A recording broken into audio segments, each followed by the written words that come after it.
முதல் முறையாக நான் எஸ்பிபி சாரை வந்து என்னுடைய வரிகளை பாடக்கூடிய ஒரு இடத்துல அவரை சந்திக்கிறேன்.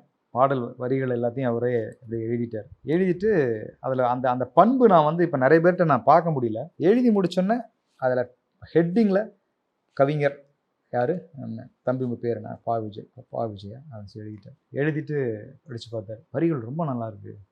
அவன் முதல்ல வரிகளை பாராட்டினார். அவருக்குன்னு நோட் வச்சிருப்பாரு. அவர் ஒரு தனியாக ஒரு புக் வச்சு அவருடைய லிரிக் புக்னு ஒன்று, வரிகள் ரொம்ப நல்லா இருக்கு, கவிதையாக இருக்கு அப்படின்னாரு. அதுன்னு நல்லா அந்த கனிவான குரலில் சொல்லிட்டு அவர் டியூன் ஒரு 2 முறை கேட்டார். மௌனமாக அப்படி டியூனை கேட்டிருந்தார் சார். அதை பாடி கூட பார்க்கல அவர். அவனை எல்லோரும் வெளில வந்துட்டோம். ஒரு அமைதி நிலவுச்சு ஒரு 10 நிமிஷம். அதுக்கப்புறம் உள்ளேருந்து ஒரு குரல் டேக் அப்படின்னு வந்து அவ்வளோதான். எஸ் ஏ ராஜ்குமார் எல்லாருமே உட்காந்துருவோம், எல்லோரும் உட்காந்துருவோம். அந்த இசையை ஆரம்பித்தாங்க. ஒரே சிங்கிள் டேக் சார். அந்த பாட்டு பார்த்துல ஆரம்பித்து 2 சரணம் எண்டு பல்லவி, சிங்கிள் டேக். ஒரு கரெக்ஷன் சொல்ல முடியாது.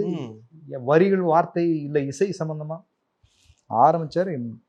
அப்படியே கரெக்டாக 15 நிமிஷம் பாட்டுங்க. எஸ் ஏ ராஜ் எல்லாருமே எல்லாம் ஓகே.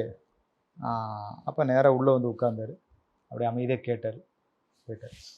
அரை மணி நேரத்தில் ஒரு பெரிய ஒரு மாயாஜாலத்தை வந்து இப்போ வரைக்கும் பாருங்க. படம் வந்து 25 வருஷம் அது இப்போ பேச வைக்கிறார் அந்த பாட்டு. அந்த குரல் வந்து அந்த பாட்டை இன்னும் வாழ வச்சுக்கிட்டு இருக்கு.